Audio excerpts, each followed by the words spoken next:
I will now call the meeting of the Peru City Council to order. We'll start with a roll call vote. Alderman Putoff. Here. Ferrari. Here. Waldorf. Here. Lukosius. Perez. Here. Radke. Here. Mueller. Here. Sapienza. Here. Mayor Harrell will stand and do the pledge. I pledge allegiance to the flag of the United States of America and to the republic for which it stands, one nation, under God, indivisible, with liberty and justice for all. Is there a motion for a temporary chairperson? So moved. I make a motion that Dave Putoff be that, Alderman Putoff be that temporary chairperson. I'll second that. Motion made by Alderman Waldorf, seconded by Alderman Sapienza. All in favor? Aye. First item, is there any presentations tonight's meeting? Okay. Any public comment? At times maybe people have questions to ask before we go through the whole agenda. I know there's a number of people who are here tonight that are dealing with variances or approvals for that, so certainly encourage you to stay around. If there's no other public comment, we'll move to the minutes of the regular meeting of February 24th. Your Honor, I'll make a motion that we approve the regular meeting minutes of February 24th, 2014. Second, Your Honor. Motion by Alderman Waldorf with a second by Alderman Ferrari. All in favor? Aye. Opposed? Next item, committee reports. Council and Finance, Alderman Radke. Okay, the first item on the agenda is the disbursements for March 12, 2014. Total disbursements are $984,969.77. The motion that the disbursements be received, placed on file, and the bills paid in usual manner. Second. Motion by Alderman Radke with a second by Alderman Ferrari to approve the disbursements. Roll call vote. Alderman Putoff. Aye. Ferrari. Aye. Waldorf. Aye. Perez. Aye. Radke. Aye. Mueller. Aye. Sapienza. Aye. Okay, the next thing on the agenda is to approve a $250 donation to the Firefighters and Friends Fighting for Gary Scholarship Fund. This is a scholarship fund that's been set up in remembrance of a former Peru Fire Chief Gary Eccles. And the Finance Committee discussed this Wednesday, and we thought it might be a good idea. We have a couple of firemen who are nearing retirement, and we may want to see if maybe we can get some young individual in Peru to maybe take advantage of the scholarship. Maybe they'd want to be a fireman in Peru. Might help the city in the long run. So we thought it was a good idea. So I will make a motion to approve that. Second. A motion by Alderman Radke to approve a $250 donation to Firefighters and Friends Fighting for Gary Scholarship with a second by Alderman Ferrari. Any discussion on this? I would just like to point out that firefighter Tom Reardon organized this and did a great job, and thank you, Tom Reardon. Appreciate that. Yeah, he really did, and there was also a pickup of food, a previous fundraiser that raised a lot of money for it too. So thanks, Tom, for doing that. Is that Tom, Mr. Plow? I guess we'll have a roll call. Alderman Putoff. Aye. Ferrari. Aye. Waldorf. Aye. Perez. Aye. Radke. Aye. Mueller. Aye. Sapienza. Aye. Two other things I want to talk about. One, everybody should have got an email, I believe, from Budget Officer Hyla today, looking at the city's next fiscal year budget. Just a couple of milestones. March 31st will be the deadline to add any line items to the budget, and we hope to have a budget on the floor for council approval April 21st. So I would continue to talk to Treasurer Hyla for anything that you might want to add to the budget. The last order of business is there was some communication sent to the Finance Committee today about Channel 13. There's some issues with Channel 13. Channel 13 eventually, because of I guess maintenance of equipment, may go off the air, and Comcast was inquiring if the city was interested in picking that up. We don't have any numbers on this, but to our estimate, we probably need about $22,000, I think, to run the line, and then there's additional equipment that would have to be purchased. So we're probably in the ballpark of $30,000, $35,000, $40,000, somewhere in that ballpark. We haven't looked at that at all. I don't think the Finance Committee is really interested in taking that one on. I don't know if there's another committee that would want to study that, or if we just want to let that drop, so. And possibly maybe the Public Property Committee, if that's something you'd like to review and bring it to collectively to the council's attention. The only thing the finance got was just a correspondence, if interested, and really is probably an issue more or less for a public property. Okay, we could look at that. Okay. Alderman, I got quite a bit of information on that from previous research to jump off from, okay? Okay. Why don't we get it together, then collectively bring it to the council, and we'll discuss the options for it. Sounds good. I don't know if next meeting is too soon, but probably within the next few meetings. Anything else, Alderman Radke? I have nothing further. Thank you. Public Works, Alderman Waldorf. Yes, Your Honor, I have the water and wastewater treatment plants report for the City of Peru for January 2014. This report shows that our water treatment plant produced a total of almost 86 million gallons. At our wastewater treatment plants, these plants produced or treated a little over 72 million gallons, and the West plant treated a little over 37 million gallons. So I'd like to make a motion to receive this report and place it on file, please. Is there a second? Second. A motion by Alderman Waldorf with a second by Alderman Ferrari for the approval of the water and waste treatment plant reports. All in favor? Aye. Opposed? Move ahead. Your Honor, I'd like to make a motion to bid the repiping of the water treatment plant. This is the repiping around the ground storage tank so that the ground storage tank will be out of service, and as it's being repiped, we can still use wells 8 and 9, which is important to the city. I will second. We have a motion by Alderman Waldorf with a second by Alderman Sapienza to bid the repiping of the water treatment plant. Any discussion? I guess I'd ask is how old is the piping? Is that original piping? And this would be newer piping. We're going to utilize an older tank that hasn't been in service for quite a while, and by running this new pipe, basically we can take the ground storage tank out of service, which needs to be done this year, and then it allows, like Alderman Waldorf said, to still use wells 8 and 9. So it'd be actually new piping going in the ground, but it's a complicated area and a very large size pipe. So is there an estimate on it? it's around 65 to 75,000, and plans and specifications have already been completed, and EPA permits have already been obtained. So this would just be going out for bids on that. Okay. Any additional discussion, thoughts? Motion made by Alderman Waldorf with a second by Alderman Sapienza. Roll call vote, please. Alderman Putoff. Aye. Ferrari. Aye. Waldorf. Aye. Perez. Aye. Radke. Aye. Mueller. Aye. Sapienza. Your Honor, I'd like to make a motion to approve adding 1 or 2 flushing hydrants to the raw water main. This will be along the ravine near Centennial Park. Chris, you want to go ahead and fill them in on that, please? Sure. These would be 2 additional fire hydrants on a raw water main that currently goes from roughly by the red door at the pumping station there, and it goes all the way up to the water treatment plant. And currently there's not a decent way to flush it at a higher volume. There's a way to flush it out of one hydrant up at the North Water Treatment Plant, but it can't get all the, rust and stuff out of the main. So this would be an additional 1 or 2 hydrants that help us pump faster and basically scour the main properly to treat it, to clear it up. The fire hydrants would be, we were talking about being installed by city forces, so it'd just be, the cost of a couple fire hydrants. And when will this be done?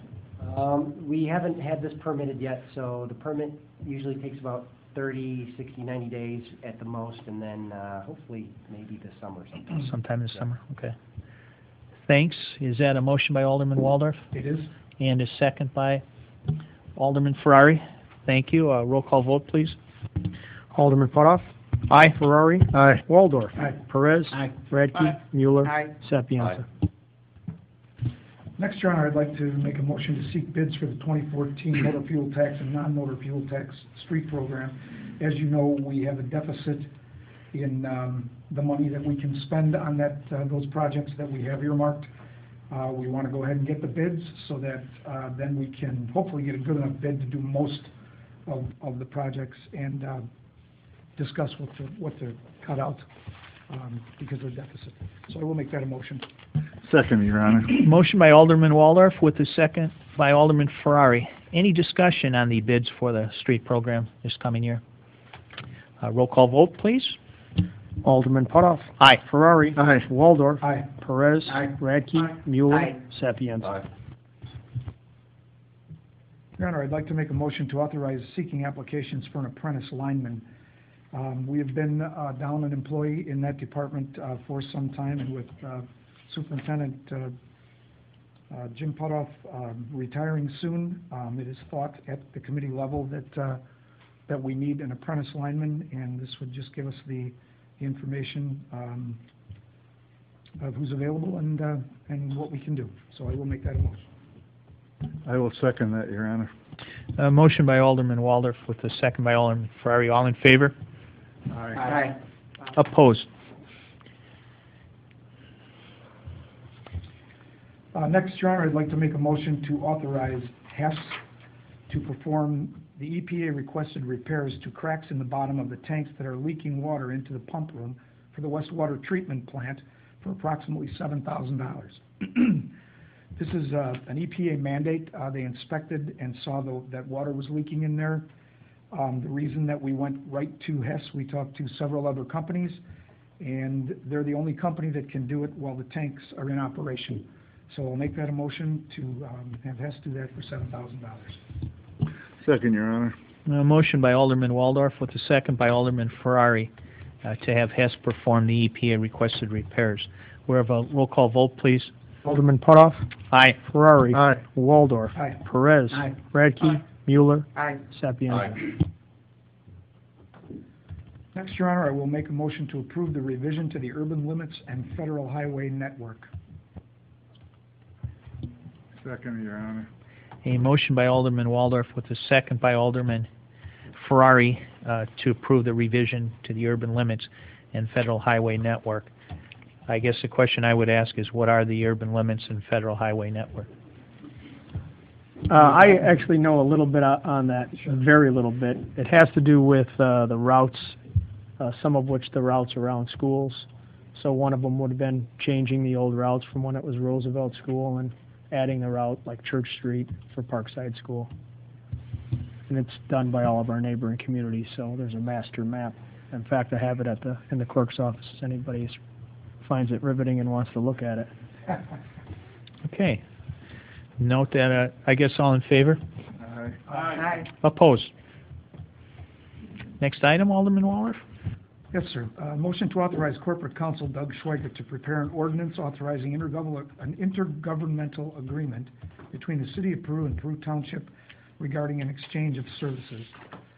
I have a list here that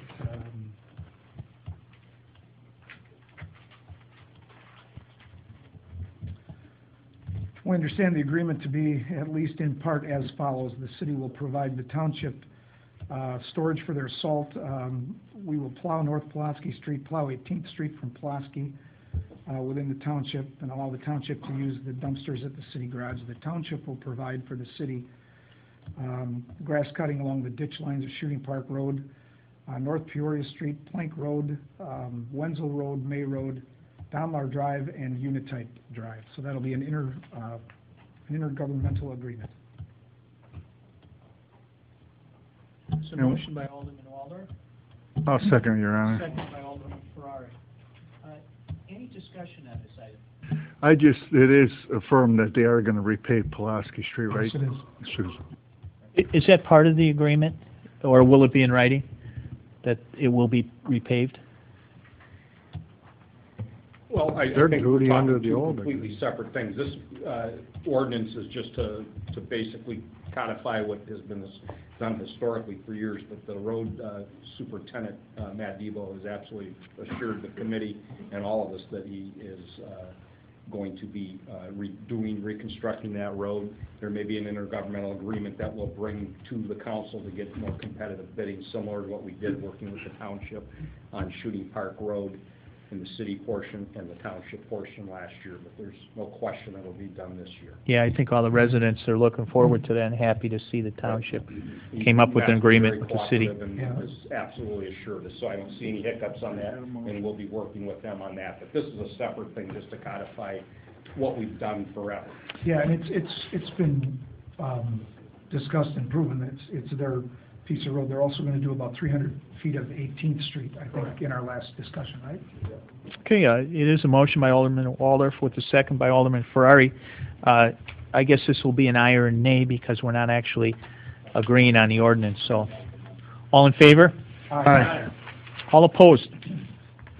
Ordinance will move ahead to the Your corporate Honor, I'd like to council. make a motion to reject mowing and trimming bids for the city landfill, Illinois Valley Regional Airport, Baker Lake, and the Prue City Cemetery properties, and award the remaining locations: Washington Park, Veterans Park, Centennial Park, Rotary Park, McKinley Park, Sunset Park, 28th Street Park, Pulaski Square, and Shooting Park Road and Pulaski Street locations to the lowest cumulative qualified bidder, D&M Landscaping. Okay, that's a motion by Alderman Waldorf with a second. I will second it, Your Honor. Second with Alderman Ferrari. Any discussion on this item? Yes, Your Honor. Thank you. What's the reason for rejecting the other locations? Well, let's see. The city landfill, we've had 2 people full-time down there cutting the landfill. So that would take the bid quite a bit higher. We're trying to save some money. And we've talked about stunning that grass down there so that it didn't grow quite as much and wouldn't have to be cut so often. The Illinois Valley Regional Airport is kind of a start at one end, the same as the Prue Cemetery, start at one end and finish and go back to the start. We thought the cemetery would be too much to do outside of the city forces. You can't use the big wing mowers. We didn't think we'd get a very good bid there. And, well, the airport and Baker Lake are pretty much the same. Doug, you want to comment on that? Yeah, I think on the 4 that we're recommending that the council reject is basically, it's just a cost basis. We can handle these projects, certainly the airport and certainly the landfill, especially if we do some type of spraying to stunt the growth, much more affordable in-house. The parks, we find the remaining parks, if we farm that out, we're going to be able to save significant dollars. But just for example, if we cut, Baker Lake on a normal season, that would probably hit about $30,000 just to cut the Baker Lake property. We can do that in-house for less money than that. But the smaller parks, even Centennial, it's more affordable and more inexpensive for the city to farm those out. So we're recommending the bids that came in very expensive. We're not ready to farm those out. We'll keep those in-house. The very competitive bids that we received for the remaining properties, we'll be able to spend money on that, save money with the amount of in-house work, and we also have many, many projects that we'll be able to put our people to work on this summer that they otherwise wouldn't be able to get to if we didn't farm out some of this grass cutting. There's a lot of shelters that have to be reshingled, and we have a whole list that we've established today of projects that need to be done. Actually, there's 18 projects on that list that farming some of this grass cutting out will allow us to do, and probably more projects than that, actually. Right. I think, Alderman Perez, if I got your question right, if we awarded the entire, as we spec'd out, we'd be spending in the hundreds of thousands of dollars as opposed to what we're suggesting we award might be in the $35,000 range.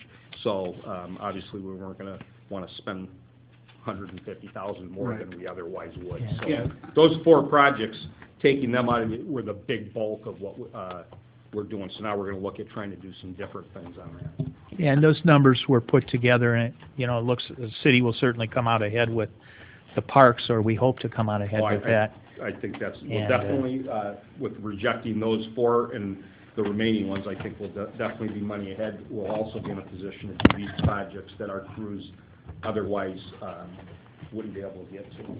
Okay, thank you. Any other additional? Yes. In my opinion, I think that since we rejected so many areas, we should rebid it. And the reason why I say that is I think, I think the way these contractors bid these locations included those areas.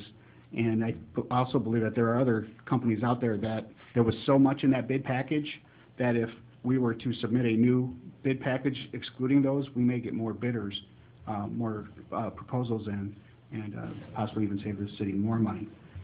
I think that's a significant amount of locations to reject, which I'm fine with it because it saves the city money, but at the same time, I think we could have got maybe some more bids in if we would have did that in the first place. So I would think we should maybe attempt to do that again, but that's up to the council. How long does the bidding process take, Doug? To do what? I didn't To follow. rebid the areas that we are going to be approving this evening.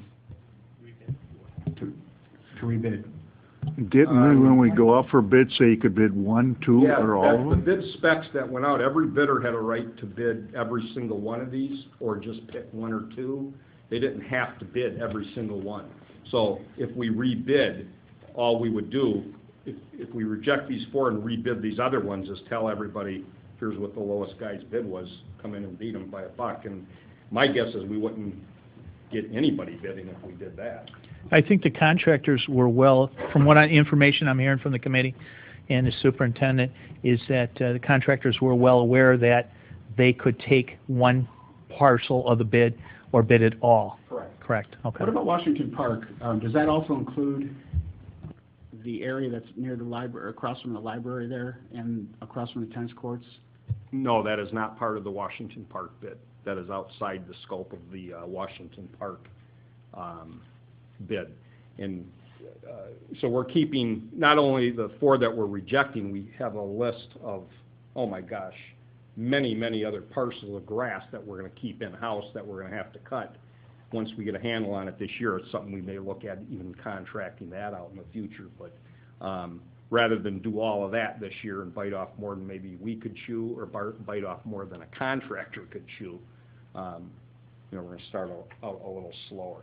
So that property, south of Centennial, there's property.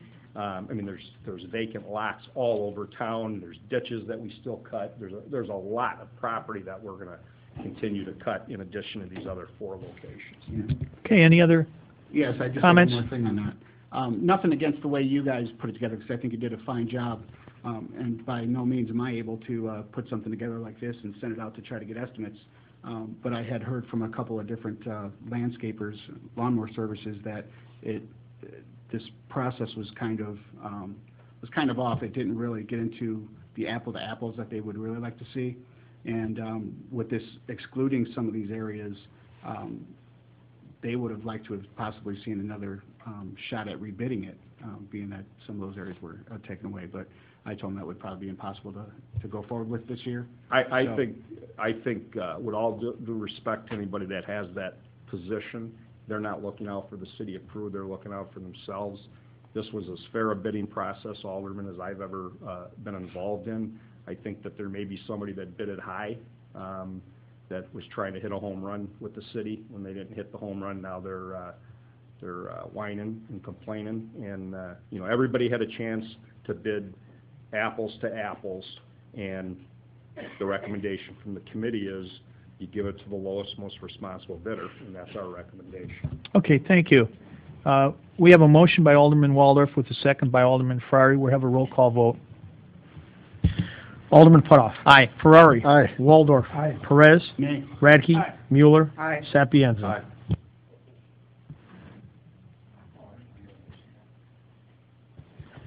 Next, Your Honor, I'd just like to have Chris Parra give us a little talk about the impact of the use of residential water softeners. Sure. And we found out at committee there was some interesting facts. Yeah, during our last Public Works Committee meeting, we had a water complaint, and we don't get those too often, but for the last couple months, Several of them have been similar in nature. We've had residents complaining with corrosion on their pipes, and when we go there and take, pH, temperature, hardness, chlorine, iron, alkalinity, TDS, Langler, phosphate, we run these tests, we find out that the reason why their water is corrosive is because they're adding their own water softeners to their home, plumbing. And sometimes, some of the residents might like that super soft feeling of the water, but, you have to be aware that there's potentially some consequences involved with that. And, in most cases, I won't get into the chemistry side of it, but, you have a Langler index, and to have a positive number or slightly positive is good. That means, that your water is not aggressive. And the last house we took a sample at, it was slightly depositing from the city side, but then as soon as it ran through their softener, it went very negative, which is why their faucets and different things were corroding. So I just wanted to let all the aldermen know, and I think actually Clerk Bartley brought this up in the Public Works meeting, I think. Yeah. Just basically public awareness that, you can use a softener, but when you soften already softened water, there could potentially be some other problems down the road. So just an FYI. Thank you. Lastly, Your Honor, I'd like to make a motion to authorize the mayor to execute power of attorney agreement with Hertz Farm Management. Motion by Alderman Waldorf, Second. second by Alderman Ferrari. I guess the question would be is, what is this power of attorney agreement with Hertz Farm Management? That's pretty typical with farm managers, and what it is they could sign behalf of the city in entering into it's on a federal government form. It's a form U.S. Department of Agriculture. I guess if you could is have a copy of that form sent to the desired city council to review before we give that. Yeah, I mean, all this is all current and future council I mean, I signed these on form I have. Just give it to the tenant. Anything else? Go ahead, I really don't think it's anything contrary. No, I don't think so either, but we'd like to take a look at it before we approve it. Go ahead. Anything else, Alderman Waldorf? Well, I'll withdraw the motion. And other than that, nothing further. Public Health and Safety, Alderman Ferrari, Alderman Sapienza. Your Honor, I have the fire report for the pay period ending March 1st, 2014. The Prue Fire Department received and responded to a total of 25 calls for this pay period for a total payroll of $7,368.62. I'd like to make a motion to accept the report and place it on file. Second, Your Honor. Motion by Alderman Sapienza, second by Alderman Ferrari to place on file the Prue Fire Department report. All in favor? Aye. Opposed? Your Honor, I also have the Prue Volunteer Ambulance Service. They responded to 187 patient calls during the month of February. Total mileage logged was 7,341 miles. I'd like to make a motion to accept the report and place it on file. Second, Your Honor. A motion by Alderman Sapienza with a second by Alderman Ferrari to approve the Prue Volunteer Ambulance Service Activity Summary.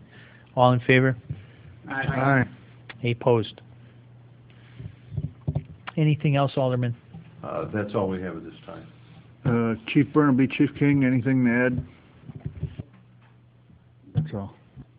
Thank you. Public Property Committee, Alderman Perez, Alderman Mueller. Yes, Your Honor.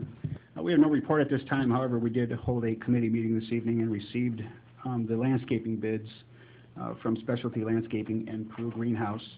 And would like to make a motion to accept those bids and place them on file at this time. I will second that. A motion by Alderman Perez with a second by Alderman Mueller to place the bids for landscaping, put them on file. All in favor? Aye. Opposed? Also, Your Honor, next meeting, March 24th, we will be awarding a bid we'll be discussing it, then awarding a bid to the lowest bidder, or we will come up with what we're going to do and how we're going to approach the flowering and beautification for the city of Peru. And we'll do that at the March 24th meeting. Also, we're going to be closing the ice skating rink as of today, if Chief King would like to touch on that. Yeah, hopefully, we're heading into spring here, we're going to be able to start thawing, but the ice skating rink is thawing quite quickly, and we want to have a controlled release of that water so that we don't have a flash flood on the other side of the hill. So we are currently letting the water out slowly. So, they're draining. They started draining it today, and we're going to get it all together and get it folded up and get it out of there, because obviously baseball season is just right around the corner, so we want to make sure we're ready for that. So it's all done. Thank you. Alderman Mueller? Nothing further. Nothing further, Your Honor. Thank you. Report of the city attorney ordinances and resolutions.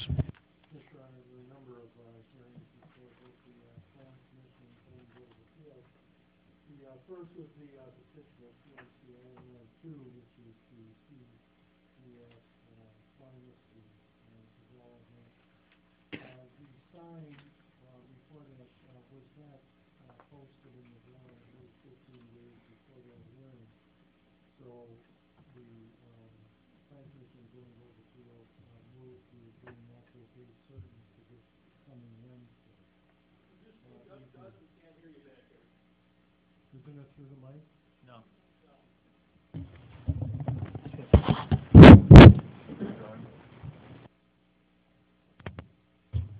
Okay, now? The first hearing was that of TMC Illinois 2, which is the developer of the CVS pharmacy hearing. The required posting of the sign upon the property was not done. There was a misunderstanding between the petitioner and the zoning office as to whose responsibility it was to post that sign.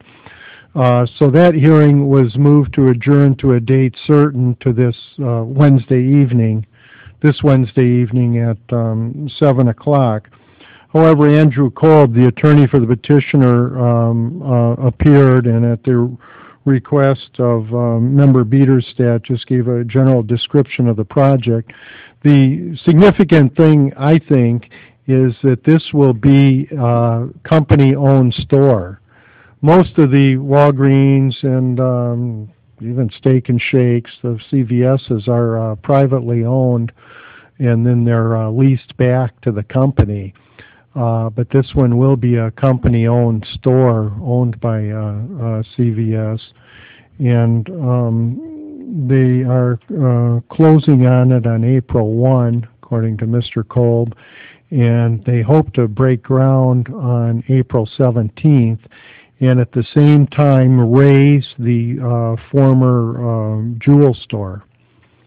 And they're also seeking through IDOT, their engineers, right turn only from northbound traffic on 251. They don't know whether or not they will get that. The Plan Commission and Zoning Board of Appeals members requested that as long as they're raising Jewel, if they go ahead and raise the old Pizza Hut Family Pride Cleaner building also. But and he was going to take that back to the CVS Development Committee.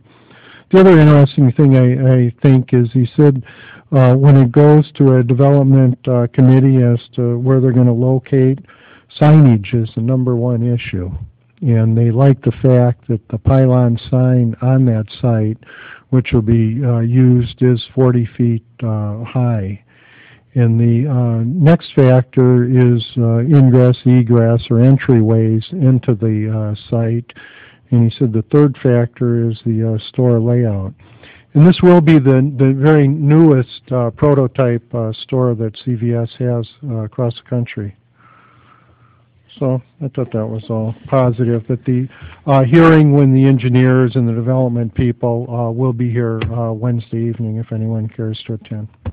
I hope it's a very minor delay that the sign wasn't there, that they're not holding off anything. No. They've always been had an April 1 closing and a hopeful April 17th. I spoke to a contractor, and those bids have been out.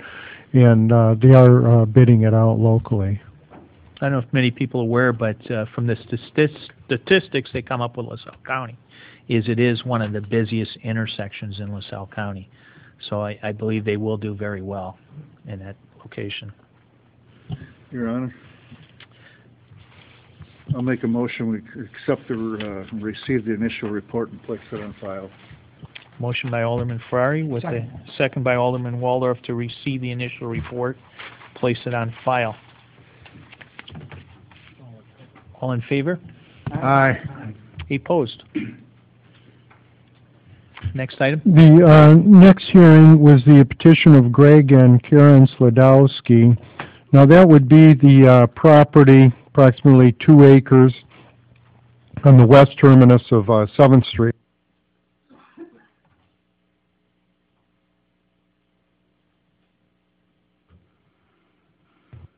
And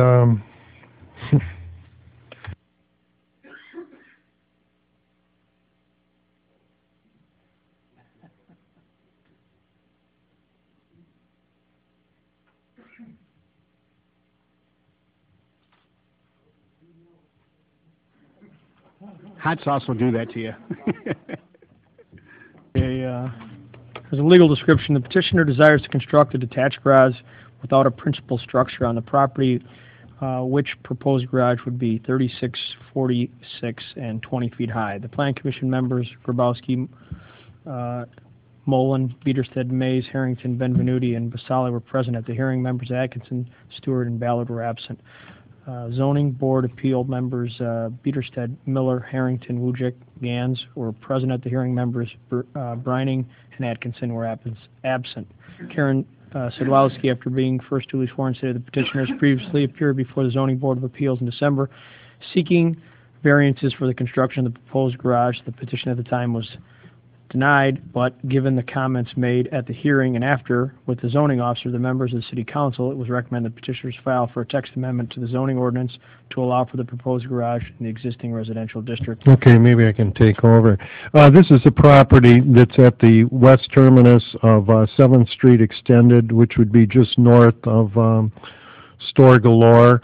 And the petitioners have requested a text amendment to the zoning ordinance to allow a detached private garage in a residential district, but that would only be available on a lot not less than 2 acres with contiguous zoning on at least 2 sides, agricultural, manufacturing, or business.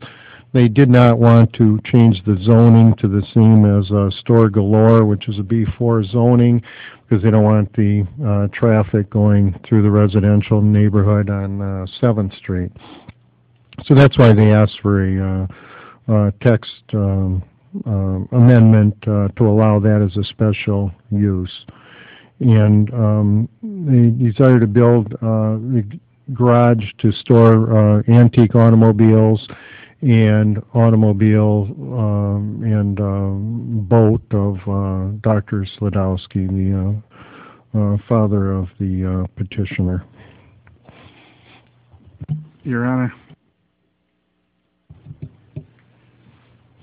Would you like to make a motion to approve the minutes?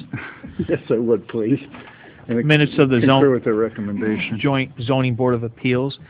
Motion by Alderman Ferrari with a second by Alderman Waldorf. All those in favor? Aye. Opposed? So the next ordinance would allow that text amendment in an R2 and R3 district, which is single and two-family district, to allow as a special use detached private residential garage without a principal residence on a lot not less than 2 acres, provided at least 2 contiguous sides are zoned agricultural, business, and or manufacturing. So if you see a lot, you know, generally in town, you can't go in and buy it and think you're going to put a garage on there. It has to be attached to a residence or a detached garage, but associated with a residence upon that lot, unless you met those specific qualifications and had approval of the Plan Commission. So there wouldn't be too many lots that would meet that. And that's only because they have a pipeline on the west third of this property. They didn't want to change it to the Store Galore zoning classification. And that was just one way of doing it. And I'll make a motion that we approve the ordinance as written and read. Second. A motion by Alderman Mueller with a second by Alderman Sapienza. Roll call vote. Alderman Putoff. Aye. Ferrari. Aye. Waldorf. Aye. Perez. Aye. Radke. Aye. Mueller. Aye. Sapienza. Then the next ordinance just grants that property that special use to allow this detached private garage upon the property. Your Council. motion to accept. Motion by Alderman Sapienza, second by Alderman Radke to approve the special use. Roll call vote, please.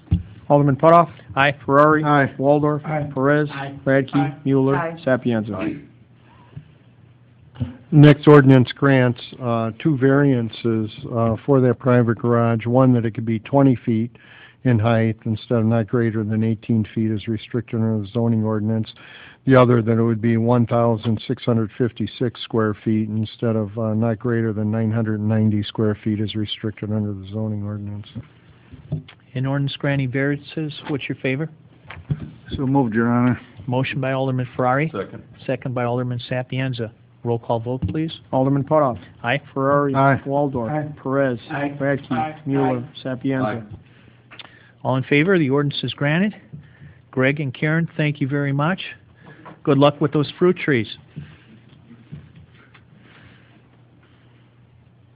Next, there was a hearing concerning the petition of Mark and Denise Scolari concerning property at 1250 Church Street. It's actually a tract of land that's contiguous to their residence at 1250 Church Street. And that tract of land is about 110 feet by 160 feet.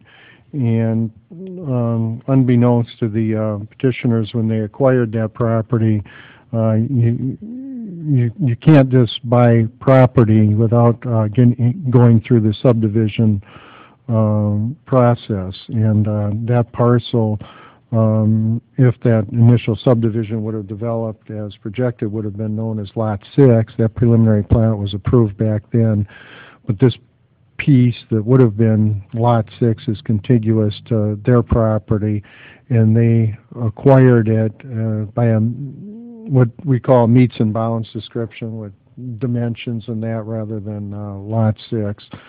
And they're using that property, at least initially, for soccer and recreational field that would add on to their existing property. Your Honor. We'll make a motion, we accept the minutes of the joint hearing of the Zoning Board of Appeals and Plan Commission, concur with their recommendation. Second, Your Honor. A motion by Alderman Ferrari with a second by Alderman Waldorf to approve the minutes. All those in favor? Aye. All those opposed?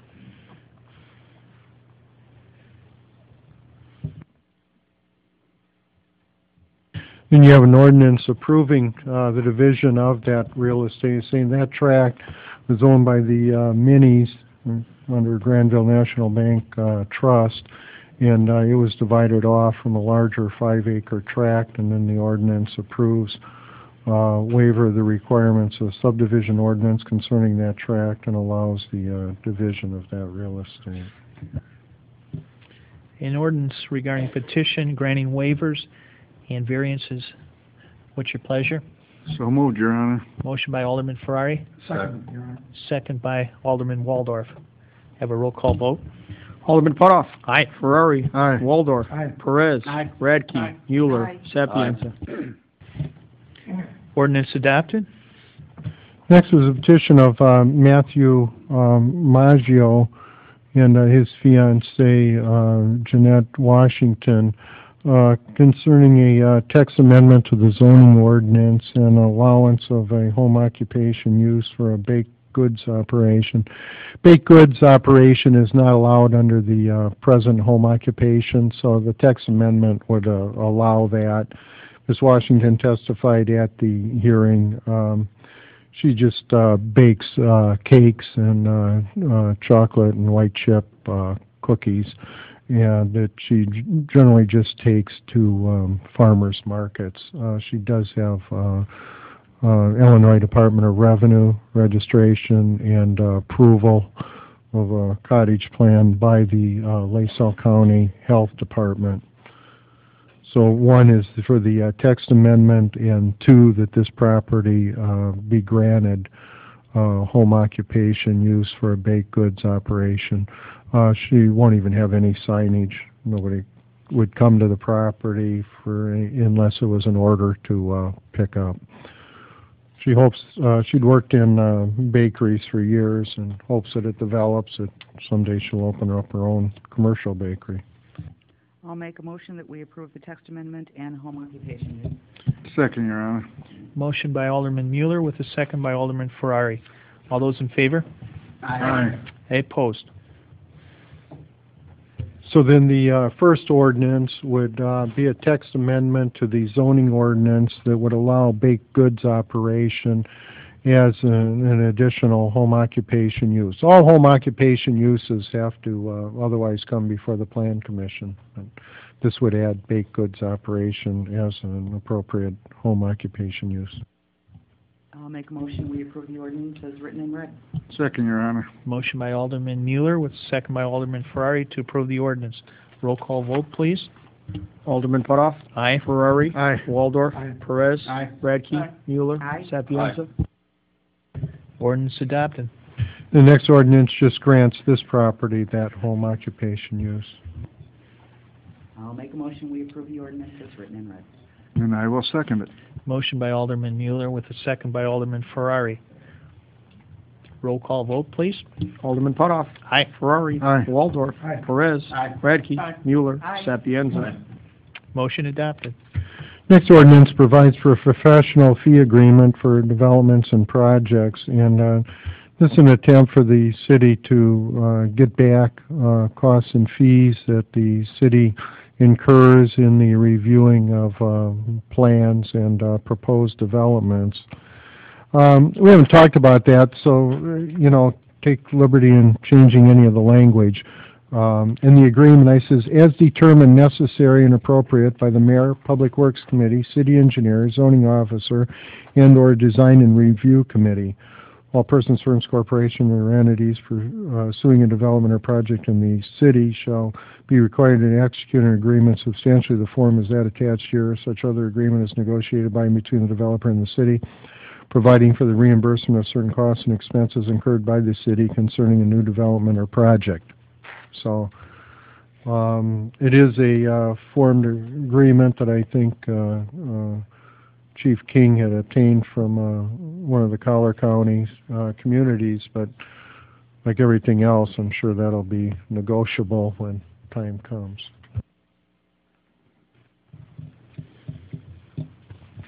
I'll make a motion that we approve the ordinance establishing a reimbursement fee schedule as written and read.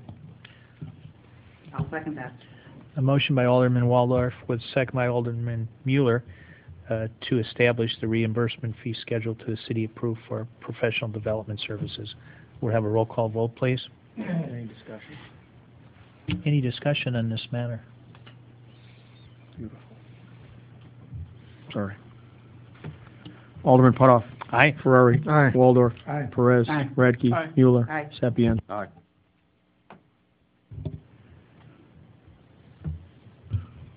Next, we have an ordinance amending the Code of Ordinances concerning parking during snow removal. And this would require to move a car off the street within an hour after a 3-inch or more snowfall. And it would not become effective until October 1, 2014. I'll let the chief address that. Obviously, there's going to have to be some discretion in the enforcement of that ordinance, but... Well, we talked about it a couple of weeks ago. Alderman Sapienza gave a report. The hour, I think, is good language. Currently, it's 12. Obviously, that's not manageable to wait that long. common sense always going to prevail. If it stops snowing at 3 in the morning, that doesn't mean we're going to be ticketing cars at 4. But we have to have some time in the ordinance, and we always give people notice, obviously, before we're going to start going and do that. So I think it's definitely a workable ordinance. I think the key thing is common sense. Nobody can predict Mother Nature, so. It's going to snow tomorrow night. Supposedly. This doesn't go into effect till next winter. I'll make a motion, we accept the ordinance as written and read. I'll second that. A motion by Alderman Ferrari with a second by Alderman Sapienza. Roll call vote. Alderman Putoff. Aye. Ferrari. Aye. Waldorf. Aye. Perez. Aye. Radke. Aye. Mueller. Aye. Sapienza. Aye. Ordinance adopted. The next ordinance is the same as we had presented at the last city council meeting, that amends the employee handbook concerning section 2.7 on residency, 7.1 on vacation leave, 2.5 on medical cannabis, and 2.14 on conceal and carry, and 13.1 on employee use of social media. I'd like to move to divide that question, if I could, divide the question. There are 3 different ordinances we're looking at, or 3 different medical marijuana, the residency, along with the gun control there. So if we could divide that question, make a motion to do so. I'd like to be able Any to... discussion? Any other discussion? What part were you wanting to hold back? Well, it's nothing about holding back. I would like to be able to vote separately on the issues. On each one of those, I'd like to divide and split them apart. Because I obviously oppose the social media policy, but I don't have any issue with the other ones. So I'd like to divide those. Is that your motion? Or what would your motion be? To divide to... Corporate Counsel, can you touch on that? I believe that's something that we could do. You're okay with residency, vacation leave, medical cannabis, and concealed carry, correct? Yes. Then the motion would move to amend the ordinance as presented to delete the approval of section 13.1 employee use of social media. So, We don't want to... just to make clear, That's- we could vote, make separate votes on all 3 of those, or on all of those, correct? Well, I could divide up everything if Yeah. you wanted, but I mean, the ordinance as presented, I think the proper thing would be to move to amend the ordinance as presented to delete section 13.1 employee use of social media. Yes. That's your Yes, my motion here? Is there a second to the motion? You second to the motion? No second? Motion defeated. As far as discussion I wanted to take is that the City of Peru had Kleinthorpe and Jenkins review all of the additions to the employee manual. Tom Melody, who specializes in labor and employment law, has reviewed it, actually outlined the ordinance to protect the city, and I feel fairly comfortable that he does have everything in the city's best interest and certainly the best interest of the employees at heart with this ordinance. Well, the type of social media policy that we're looking at isn't equivalent to what other municipalities have. And later on, under new business, I had drafted a shadow draft of what they do, of what other municipalities have, and that's an actual social media policy. I completely oppose Article 13.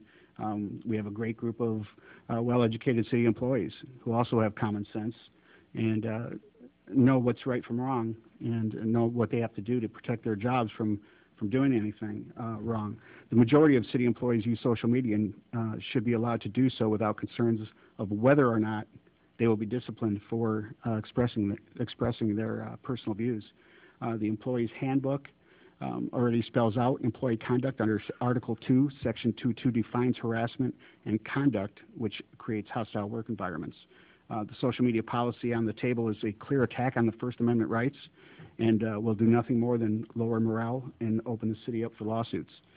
We can simply amend the employee handbook under Article 2, employee conduct, by adding 2 of the sections from the policy that's on the table. then call it the end, the social media debate that's going to be taking place here this evening. Section I and N of the draft, with N listed first, could be amended to state, under employee conduct, would read as follows. City employees have the right to self-expression enjoyed by members of the public as a whole when discussing matters of the public concern. City employees, as public representatives, are cautioned that speech made pursuant to official duties is not protected speech under the First Amendment and may form a basis for discipline if deemed a violation of any city policy. If employees publish content after hours that involves work or subjects associated with the City of Peru, a disclaimer should be used, such as this. The postings on this site are my own and do not represent the City of Peru positions, strategies, or opinions. In addition to Section I and N, there should also be another amendment that touches on personal mobile devices during city time, where some employees could take their iPhone and get on personal websites or personal social media sites and blog or post on Facebook or whatever. That's not stated in this policy at all, and if anything, that should be included in a social media policy. But the one that's drafted right now really violates many areas of free speech. Section H does mention use of city computers for business, and personal use is prohibited, but doesn't state anything about personal mobile devices. Section H states city-approved computer systems are for business use only.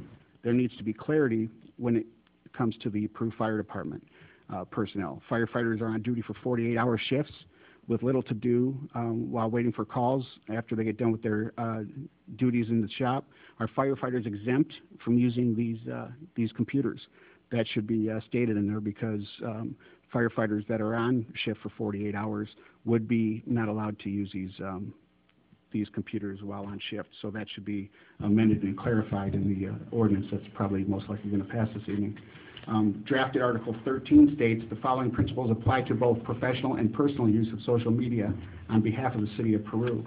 According to the policy, employees, even on their own time, need to be concerned what they comment on in regards to personal views when referencing the City of Peru. In my opinion, employees' speech will be limited while commenting on public forums, which would include Facebook, open forums, blog posts, and newsletters. Section C states, examples of prohibited social media conduct includes posting commentary, content, or images that are defamatory, harassing, or that can create a hostile work environment. In my opinion, people can be very sensitive to even constructive criticism. If that constructive criticism or sensitive issue leads to a public official or fellow employee becoming hostile, the person who expressed their personal views can be reprimanded. I don't agree with that section. Section C, social media networks, blogs, and other types of online content sometimes generate press and media attention or legal questions. Employees should refer these inquiries to the supervisors and authorized city spokesperson. Doesn't state anywhere in here who a authorized city spokesperson is. There's a question, who is defined as a authorized spokesperson? That's one of the things that should be in there, specific titles of those spokespersons.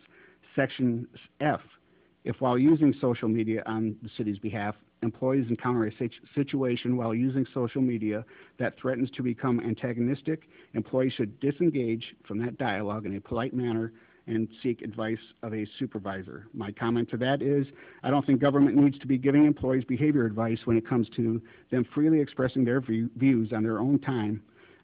If this is directed to the city administrator, it needs to be specified in this ordinance that this is for the administrator. Section G, employees should get appropriate permission before referring to or posting images of current or former employees, members, vendors, or supplier. Additionally, employees should get appropriate permission to use a third-party copyrights, copyrighted materials, trademarks, or other property. No comments with any kind of negative, harassing, threatening, defamatory, disparaging, or discriminatory connotation should be made about any entity or member of the public, including but not limited to elected officials, fellow employees, volunteers, patrons, vendors, suppliers, or organizations affiliated or doing business with the city. There has been many opposing comments on social media sites such as Facebook and blog posts made by employees referencing their frustrations about no-bid contracts. along with criticisms against the city officials almost on a weekly basis for bad choices made on the floor. According to this policy, those employees would no longer be able to express their views without fear of being disciplined. I don't agree with Section G either. These are opening us up for First Amendment lawsuits. And I believe in an email that we received from corporate counsel warned us of some of the things that we need to be watching for. And it's plastered all over this ordinance. And even though it's going into the handbook, I don't think that we should be touching it. I think we need to look at the policy that I put together, and that's what majority of all municipalities have. If we do move forward, we need to make the amendments in this motion for firefighters to be exempted from that so they can use the city computer when they're on duty for 48 hours in that firehouse. Clarity of who are the spokespersons and use of personal mobile devices when on city time to get on social media sites. So there are some amendments that need to be made because we all know this is going to go forward and pass this evening, but there are amendments that need to take place. Well, the fire department is a part of the city, and when the firemen are on duty, they are on duty for 48 hours. So I don't necessarily agree that they should be exempt from any of the employee manuals, the handbook sites, or anything else. Many of those same items you're saying are just reiterating the same policy that we're discussing. And that policy, again, it was developed by Tom Melody, who's a partner in Klein, Thorpe & Jacobs, who does thousands of cities and basically for the protection of the city.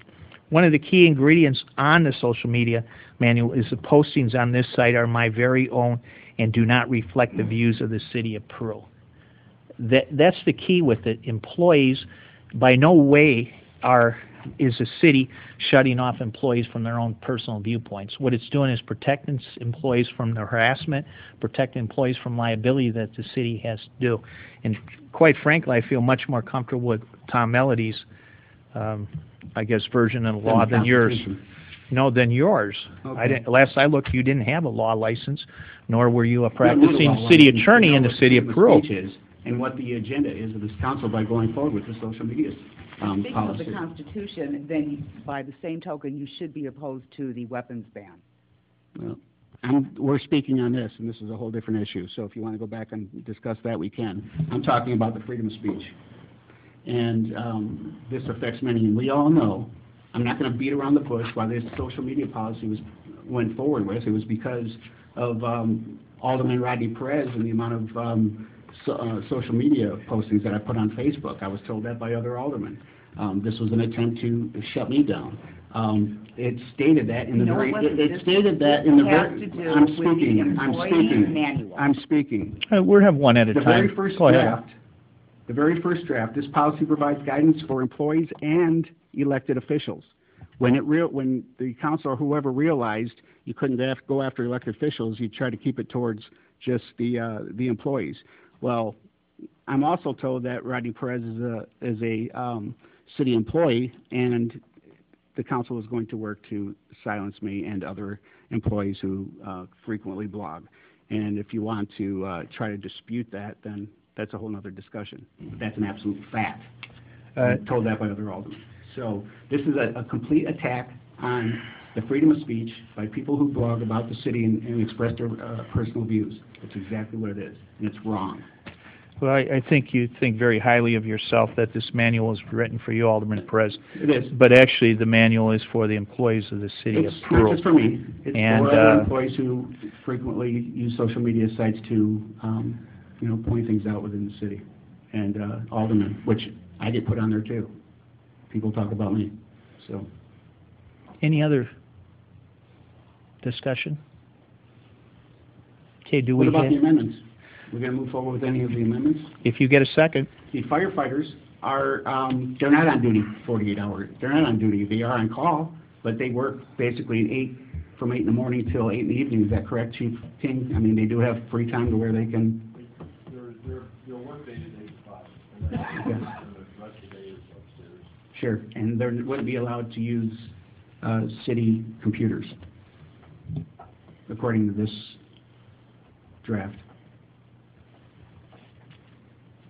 What would they be using? I'm not sure of where it says there. are absolutely not allowed to use computers. Sure, but is there a second to Alderman Perez's motion For the amendments? for the amendments? No second. Move ahead. Is there a motion for the employee manual to approve that? So moved. I'll second that. Motion by Alderman Radke with a second by Alderman Sapienza. Any discussion? Roll call vote. Alderman Putoff. Aye. Ferrari. Aye. Waldorf. Aye. Perez. Nay. Radke. Aye. Mueller. Aye. Sapienza. Aye.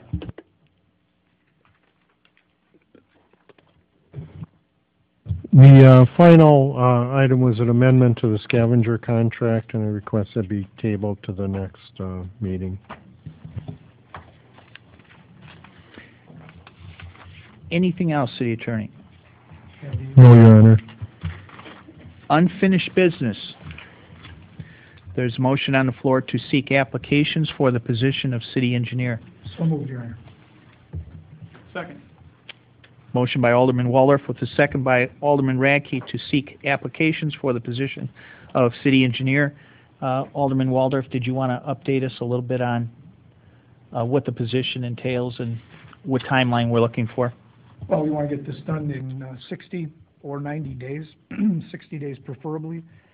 This would be a position, hopefully he would be able to do all of our motor fuel tax and some of the smaller engineering jobs that happen in the city on a daily basis, and justify his salary or most of his salary that way.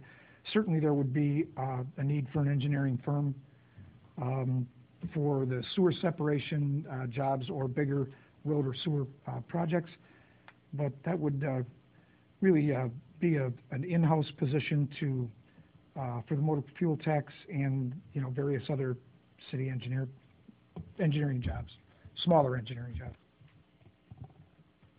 Council, all in favor, vote aye. Aye. Opposed? Any other unfinished business? Your Honor, I have one item of unfinished business. I don't know when we talked about this exactly, if it was at the committee level or at the full council, but Illinois Valley Cellular had been working with Sean Mikos regarding a easement to connect into the I-fiber up at our tower up at Washington Park. A draft easement plat was put together, and it's been sitting. That's in the hand of Mike Perry and Doug Schweikert. Now they're going to look it over just to confirm that everything's good. Once that is, here in a future meeting, I'd expect some type of a motion to approve the easement. It's for Illinois Valley Cellular to connect through the I-fiber system, but they do need a easement from the city. Sean had them prepare a draft easement plat, and then once Mike takes a look at it and Doug is okay with it, they'll probably present it for a vote, council. It's just kind of routine, but it goes back to last fall, so I just wanted to update you. That's coming to a conclusion here pretty quick. Thank you. New business. Actually, I still had something under unfinished business, Your Honor, if I could. I'd like to give a little update. When we had forwarded the investigation report over to the state's attorney, I also, as I stated in that meeting, that I was going to be forwarding the reports to law enforcement, and I had a couple of questions thrown at me, wondering if that was closed and done with. And I just want to let the council and the public know that the investigation is still open by law enforcement, and haven't closed that file yet, so we should be hearing something shortly. Any other unfinished business items? New business. Yes, Your Honor. As we were discussing the social media policy, I had drafted a shadow policy of other municipalities who use social media sites, and this social media policy is directed specifically for the municipality and how they're going to administer their social media sites, and who's going to administer it, if the citizens are able to comment on it, who's going to be monitoring the sites on a day-to-day basis, and so forth. Everybody has a copy of that. It was sent in your packet. So I would like to make a motion. This is completely separate. It's not about the handbook. This is a social media policy for the city of Peru and their social media. This would, handle it. Alderman, this would include public officials then also? No, what this if you read through it, this is specifically for the city of Peru on how they administer their social media. Their website. Their website, their Facebook page.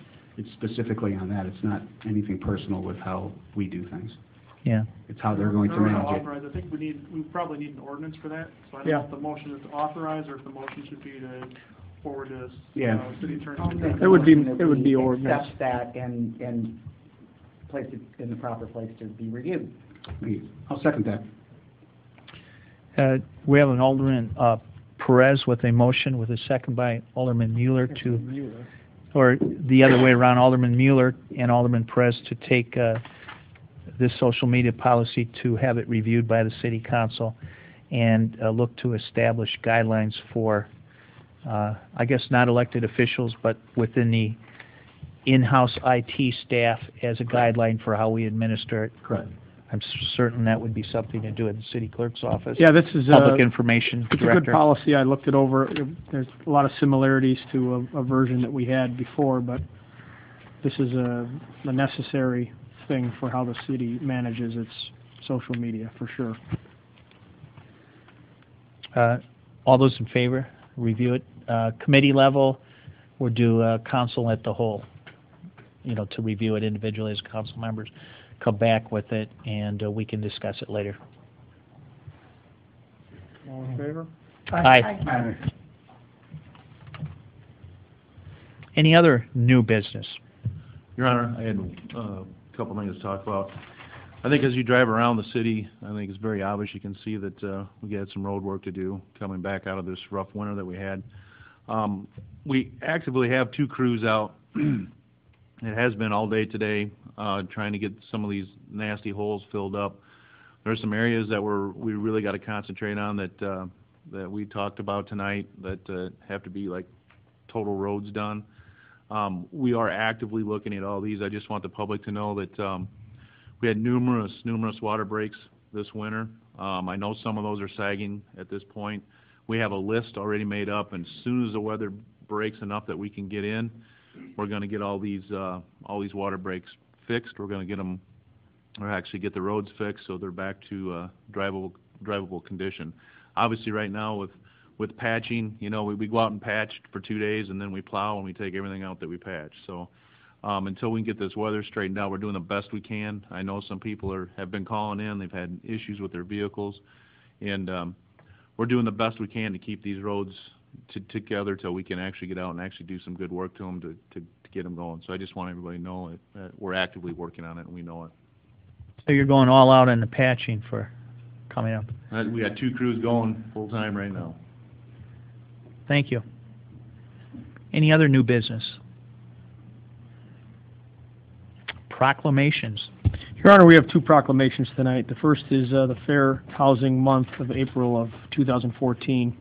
It marks the 46th anniversary of the passage of the U.S. Fair Housing Law and of the Civil Rights Act of 1968 as amended, which enunciated the national policy of fair housing without regard to race, color, creed, national origin, sex, familial status, handicap, and encourages fair housing opportunities for all citizens. Whereas the City of Peru, as well as the Illinois Valley Realtors Association, are committed to highlight the fair housing law of the Civil Rights Act of 1969 by continuing to address discrimination in our community, to support programs that will educate the public about the right to equal housing opportunities, and to plan partnership efforts with other organizations to help ensure every American of their right to fair housing. Therefore, the Mayor of the City of Peru does hereby resolve that April 2014 will be Fair Housing Month and begin a year-long commemoration of the United States Fair Housing Law, and urge all citizens to wholeheartedly recognize this celebration throughout the year. A motion to make April 2014 Fair Housing Month. So moved. Second, Your Honor. Moved by Alderman Radke, second by Alderman Ferrari. All in agreement? Aye. Opposed? The next is regarding motorcycle awareness, and this motorcycle awareness is in the month of May, but we were asked by the group that abate to pass it as early as possible, and this is a proclamation by the mayor, whereas the safety is the highest priority for the highways and streets of our city and state, and the great state of Illinois is proud to be a national leader in motorcycle safety, education, and awareness. Motorcycles are a common and economical means of transportation that reduces fuel consumption and road wear and contributes in a significant way to the relief of traffic and parking congestion. And it is especially meaningful that the citizens of our city and state be aware of motorcycles on the roadways and recognize the importance of motorcycle safety. The members of ABATE of Illinois, a brotherhood aimed toward education, continually promote motorcycle safety, education, and awareness in high school drivers' education programs and to the general public in the city and state, presenting motorcycle awareness programs to over 100,000 participants in Illinois over the past 4 years. And all motorcyclists should join ABATE of Illinois in actively promoting a safe operation of motorcycles, as well as promote motorcycle safety, education, awareness, and respect of the citizens of our city and state. The motorcyclists of Illinois have contributed extensive volunteerism and money to the national and community charitable organizations, and during the month of May, all roadway users should unite in the safe sharing of roadways with the city of Peru, within the city of Peru, and throughout the great state of Illinois. Therefore, the mayor of the city of Peru, in the great state of Illinois, in recognition of 27 years of ABATE of Illinois Incorporated and over 615,000 registered motorcycles statewide, and in recognition of the continued role Illinois serves as a leader in motorcycle safety, education, and awareness, does hereby proclaim the month of May this year, 2014, as Motorcycle Awareness Month. Your Honor, I make a motion that we accept the proclamation. Motion by Alderman Sapienza, second by Second. Alderman Ferrari, that Motorcycle Awareness Month will be in May. Thank you very much. Any other proclamations? That's all, Your Honor. Petitions, communications. I have one communication from Cheryl Maxwell of WBGL Radio requesting permission to hold a backyard bounce event at Centennial Park on Tuesday, June 24th. Council's desire? I move we allow the event. I'll second that. Alderman Radke with the motion, Alderman Perez with the second, to allow the backyard bounce event at Centennial Park on Tuesday, June 24th. This is the third year for this same event. All those in favor? Aye. Any other petitions, communications? Thank you. Public comment. Any public comment? Ms. Mazak?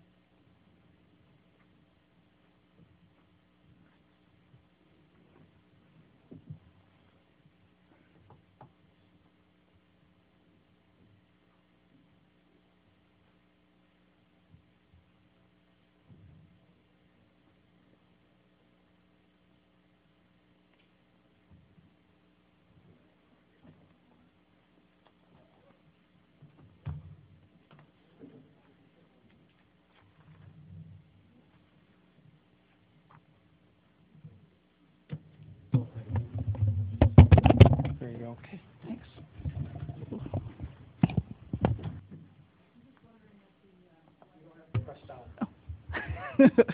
With the election coming up next Tuesday, regarding the pool referendum, is there going to be any information given to the public about how much it would cost each property owner if this was to pass? Personally, I'm not aware of any group that is putting out any information of that. I believe there was preliminary thoughts or preliminary ideas as far as before we placed the referendum. Is there anything you have? No, you know, I think I had done a study back in 2010, and I think I've had maybe 2 people request a copy of that. Otherwise, you know, no one's even, you know, asked me to do anything or anything else, so. I don't have that at my fingertips, but I'm sure we could look that up for you, Sherry, if you wanted to. I just wanted to get out to the public so they know how much it would cost if they were to. Okay, I think we can get that to you, and you're welcome to do that. The council stays neutral on referendums. We certainly leave it up to the residents to vote.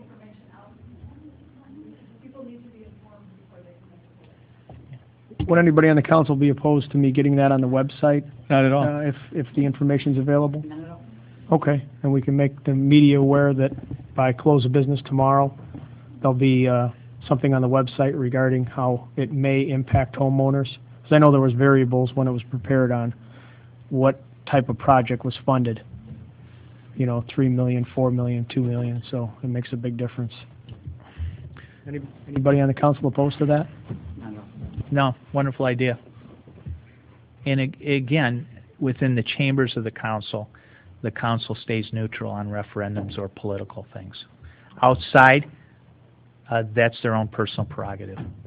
Any other public comment?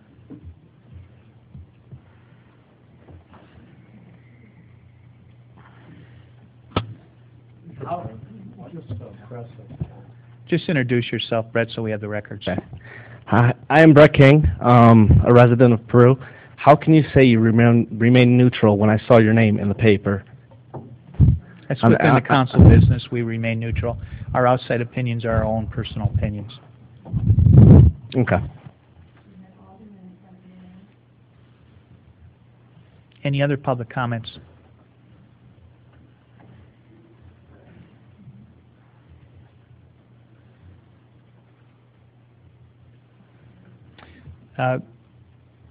Next item to a closed session. Looking for a motion for meetings held to discuss litigation when an action against, affecting, or on behalf of a particular body has been filed and is pending in a court or administrative tribunal, or when the public body finds that such an action is probable imminent, in which case the basis for such findings shall be recorded and entered into the minutes of the closed meeting.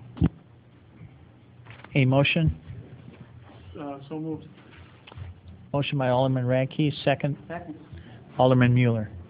We'll go to closed session for a few minutes. It shouldn't take too long. It's basically an update. Have a roll call vote. Alderman Putoff. Aye. Ferrari. Aye. Waldorf. Aye. Perez. Aye. Radke. Aye. Mueller. Aye. Sapien.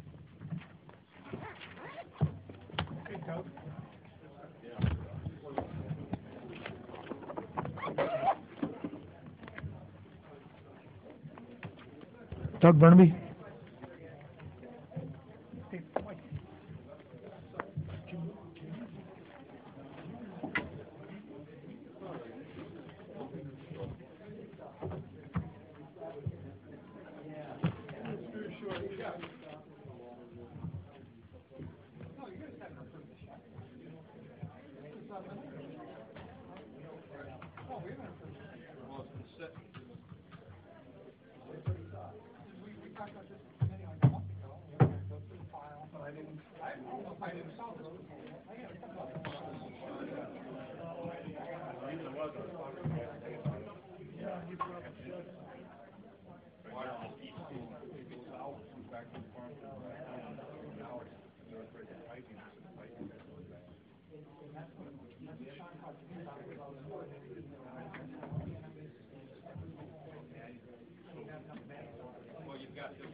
all right, you guys can close it without me.